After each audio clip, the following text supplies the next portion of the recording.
وعلى آله وصحبه ومن تبع هداه إلى يوم القيامة أما بعد إخواني أخواتي الأحباء أسعد الله أوقاتكم بكل خير. Tadi kita telah mendengarkan beberapa cerita atau pengalaman yang pernah dialami oleh kita seputar makhluk yang bernama jin.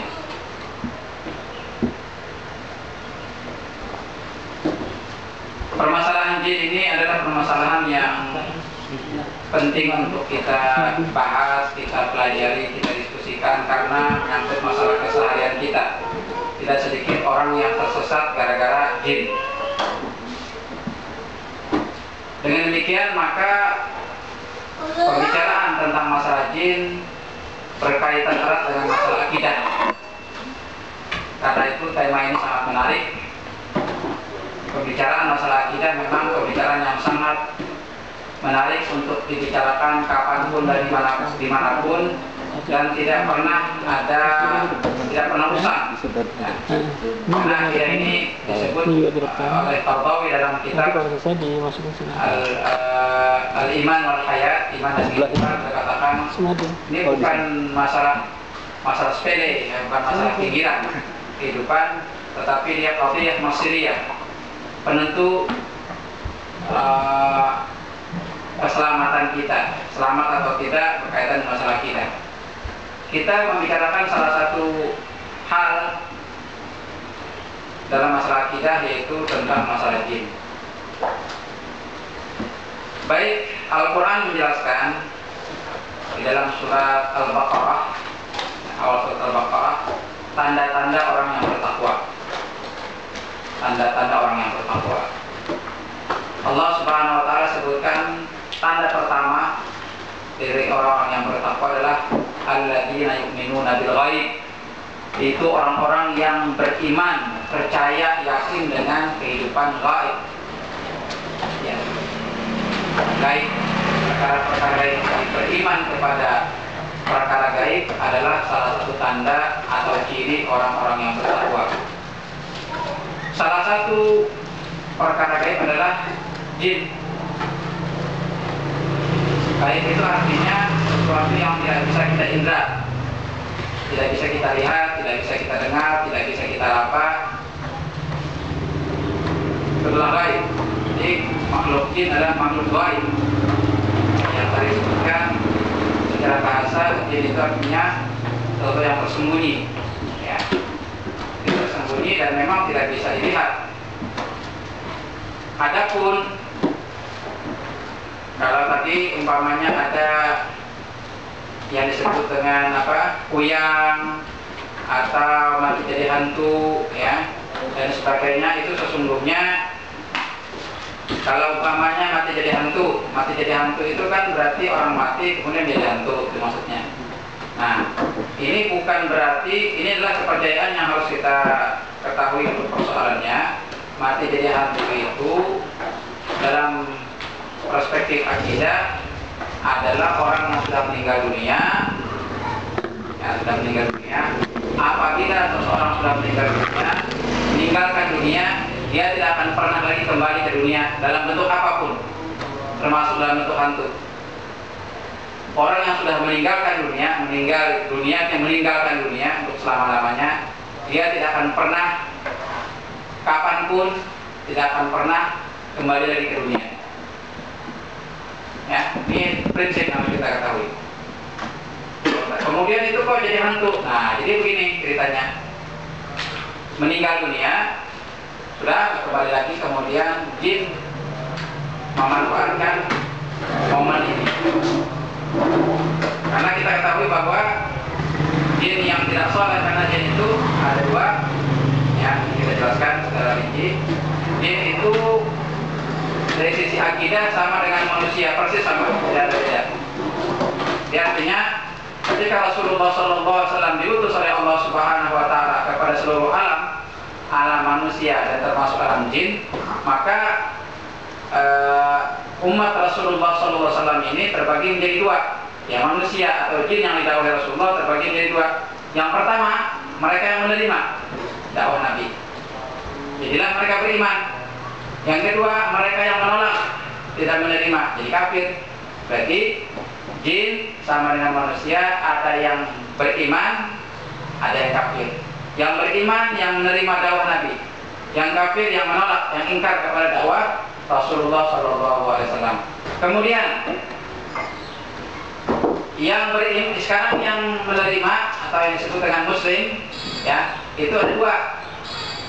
Ada yang betul-betul Islam, ada yang tidak menjalankan Islam. Jadi memang agama Islam, tetapi dia tidak melaksanakan Islam secara baik. Ya, sama dengan manusia, tidak sedikit kaum muslimin yang mengatakan saya Muslim, saya orang Islam, tapi tidak pernah sholat, tidak puasa, ya, nggak pernah belajar, nggak pernah ngaji, nggak pernah macam-macam, jauh dari agama.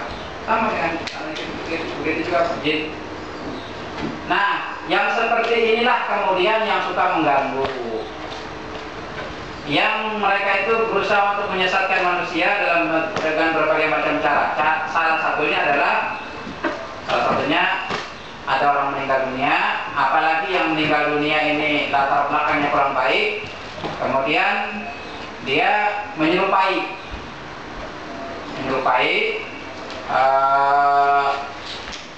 bentuknya macam-macam nih bentuknya.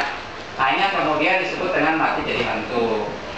Jadi mati jadi hantu itu bukan orang yang mati hidup kembali kemudian dia berubah menjadi hantu, tidak. Orang yang sudah meninggal dunia tidak akan pernah kembali lagi ke dunia. Adapun yang muncul itu adalah jin. Jin kemudian berusaha menyesatkan manusia, ya, atau mengganggu manusia dengan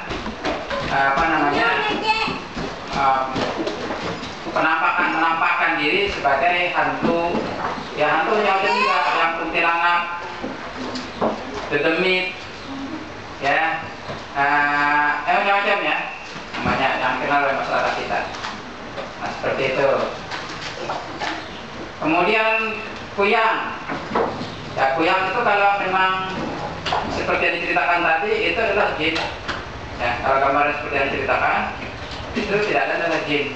Ya, tidak ada makhluk lain. Jin yang jahat. Ya, jadi dia mengganggu manusia. Nah, nanti begini, Syekh Muhammad As-Sayyim dalam Mesir, salah seorang ulama Al-Azhar, menulis buku yang sangat bagus.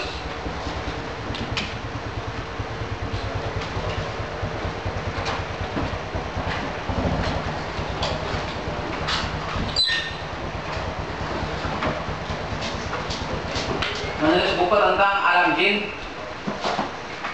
Beliau mengatakan jin yang mengganggu manusia itu ada 3 macam. Ada 3.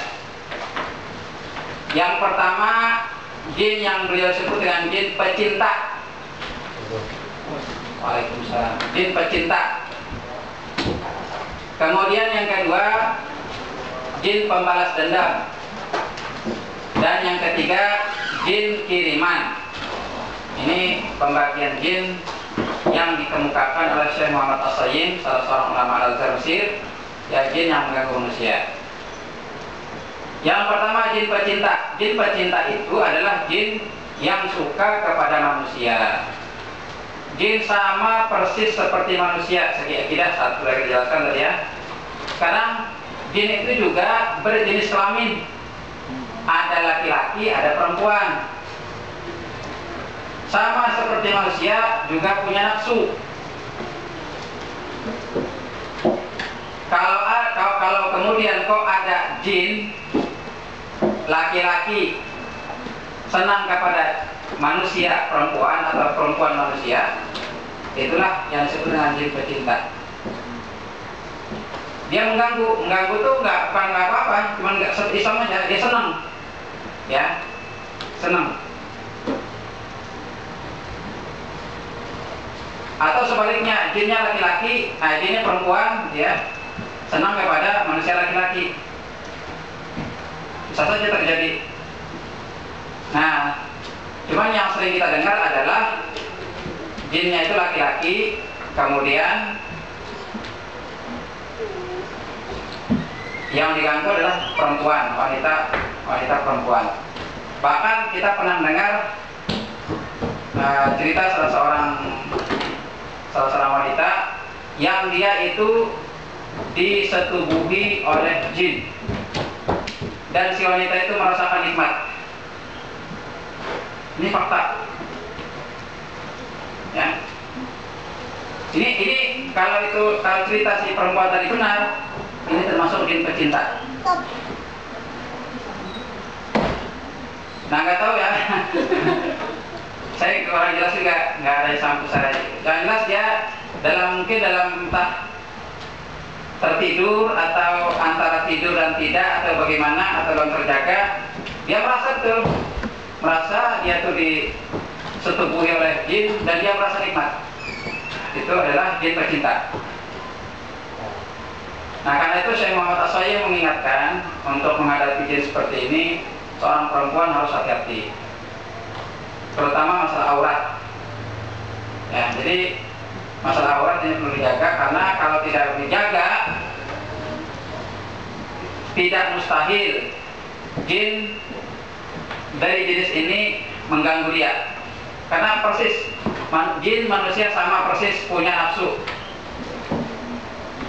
Kenapa? Meskipun di rumah misalnya ada sebuah kasus gitu ya, ada seorang gadis, dia itu kalau di rumah itu jarang gitu mengenakan baju, dia tuh cuma mengenakan kayak sarung gitu, karena biasa orang sini kan itu apakah jin itu juga bisa menyerang, maksudnya di dalam, meskipun di dalam rumah atau pas tidak memakai aurat keluar rumah.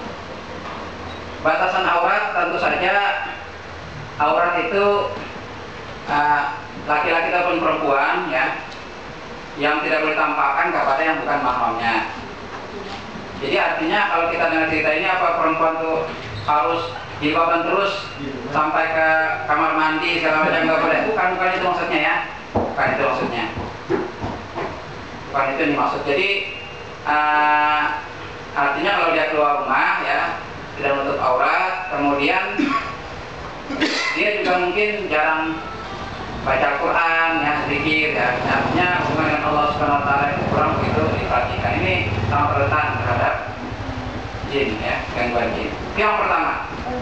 Kemudian yang kedua, jin pembalas dendam. Jin pembalas dendam itu adalah jin yang melakukan balas dendam terhadap manusia karena kesalahan yang disengaja atau tidak disengaja oleh manusia. Syekh Muhammad As-Sayyid memberikan contoh.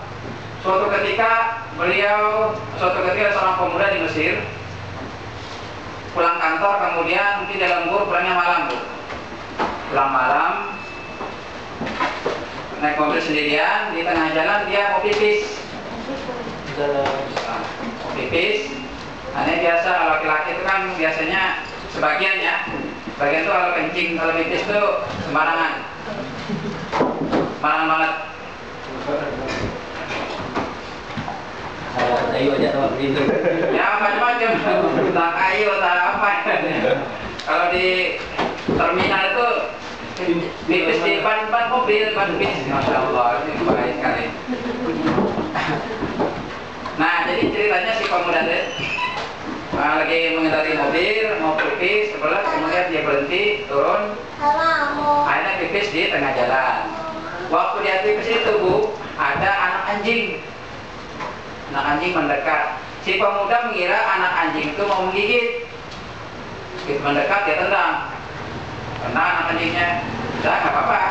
Udah selesai pipis, naik mobil langsung tancap gas pulang ke rumah. Begitu sampai rumah si pemuda kejang-kejang. Sakitan. Oleh keluarga telepon Syekh Muhammad, datang Syekh Muhammad. Beliau akhirnya tahu ini diganggu gini, komunikasi. Kamu ini siapa? Terus mau komunikasi, dia bilang, kenapa? Si Muhammad tanya, kenapa kamu mengganggu orang ini? Dia bilang, saya ditendang nanti. Saya nggak salah apa-apa, ditendang oleh si pemuda ini. Sekarang saya balas dendam. Sekarang saya yang akan menyiksa dia. Si Muhammad bilang, kamu nggak boleh. Dia tuh nggak tahu kalau kamu itu jin. Nah, sekarang kamu keluar saja. Nggak mau keluar.